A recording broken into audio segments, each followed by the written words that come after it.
ओम श्री परमात्मने नमः। इस लघु चलचित्र में स्वर संधि के मुख्य 5 प्रकारों के अलावे अन्य विविध प्रकारों के बारे में बताया जाएगा। स्वर संधि के अन्य विविध प्रकार। वैकल्पिक स्वर संधि, यह अयादी संधि का वैकल्पिक संधि या अपवाद है।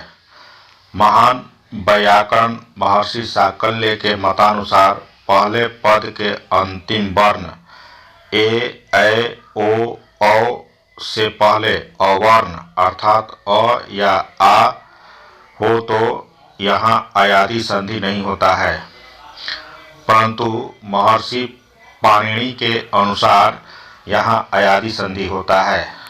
इस प्रकार पहले पद के अंतिम वर्ण ए, ऐ, ओ, औ से ठीक पहले यदि अवर्ण अर्थात अ या आ हो तथा बाद में अस प्रत्याहार अर्थात स्वर वर्ण या किसी वर्ग का तीसरा, चौथा और पांचवा वर्ण अथवा ह, य, व, र, ल में से कोई वर्ण आता हो तो य और व का लोप हो जाता है।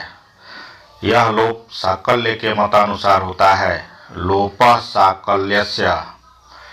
इस कारण इसे शाकल्य स्वर संधि कह सकते हैं, परंतु पाणिनि के मतानुसार यह लोप नहीं होता है।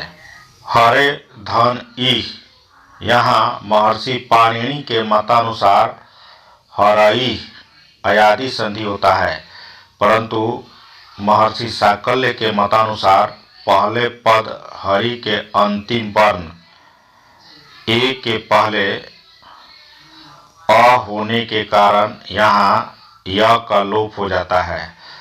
तब वैकल्पिक संधि होने पर हर ई होता है।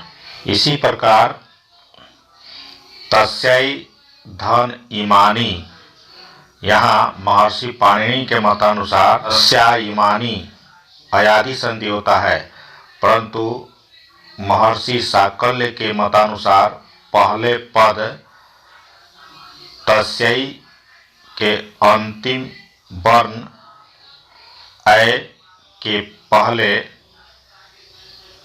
अ होने के कारण यहाँ या का लोप हो जाता है। तब वैकल्पिक संधि तस्या इमानी बनता है।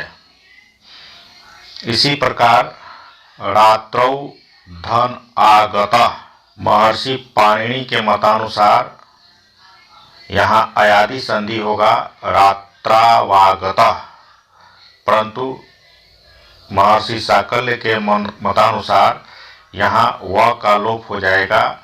तब संधि होगा रात्रा आगतः। ऋतौ धन अन्नम,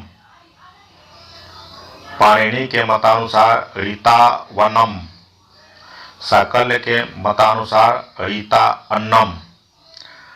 विष्णु इ, पाणिनि के मतानुसार विष्णवी, शाकल्य के मतानुसार विष्णु इ इत्यादि। पूर्व रूप संधि, यदि किसी पद के अंत में स्थित ए या ओ के बाद अ आता है तो अ के स्थान पर लुप्ताकार या अवग्रह हो जाता है। एंगः पदान्तादति, सर्वे धन अपि सर्वेपि, यहाँ बाद वाले अ के स्थान पर अवग्रह हो गया है, जिसका उच्चारण आधे अ के समान होता है। ठीक इसी प्रकार बने धन अत्र बनेत्र, बालो धन अवदत् बालो अवदत्, लोको धन अयम लोकोऽयम, ते धन अपि तेपि इत्यादि। पररूप संधि, यदि किसी उपसर्ग के अंत में अ हो तथा उसके बाद ए अथवा ओ से प्रारंभ होने वाली धातु से बनी कोई क्रिया आती हो तो पहले वाला अ बाद वाले ए या ओ के रूप में बदल जाता है। इस कारण इसे पररूप संधि कहते हैं। यहाँ यह वृद्धि संधि का अपवाद है। यथा प्र धन एजते, यहाँ प्र के अ तथा एजते के ए के संधि होने पर ऐ होना चाहिए, लेकिन यहाँ ऐ नहीं हुआ, ए ही रह गया और बाद वाले वर्ण ए के अनुसार ही रूप रह जाता है, प्रेजते ही रह जाता है, इसलिए इसे पररूप संधि कहते हैं। ठीक इसी प्रकार उपधन ओषति, उपोषति, मार्त धन अंडः, मार्तंडः इत्यादि।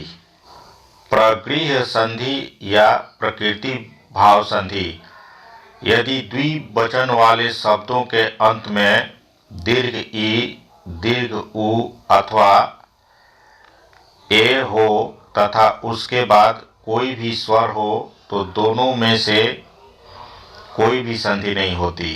इस कारण इसे संधि के नियमों से मुक्त अर्थात प्रगृह्य संधि अथवा अपने रूप में ही रह जाने वाला प्रकृति भाव संधि कहते हैं।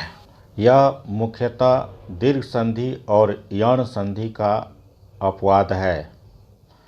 यथा कवि धन इच्छतः, यहाँ कवि द्विवचन शब्द है, उसके बाद इच्छता का प्रयोग हुआ है।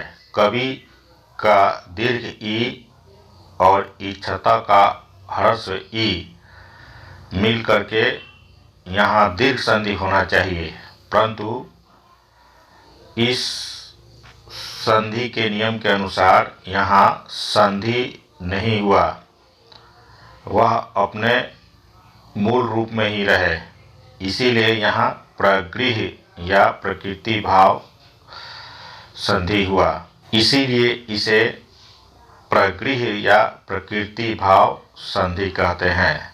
ठीक इसी प्रकार विष्णु धन इमौ,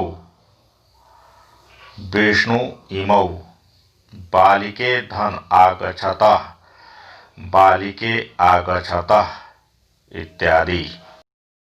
इस प्रकार स्वर संधि के अन्य विविध प्रकारों का यहाँ परिचय कराया गया।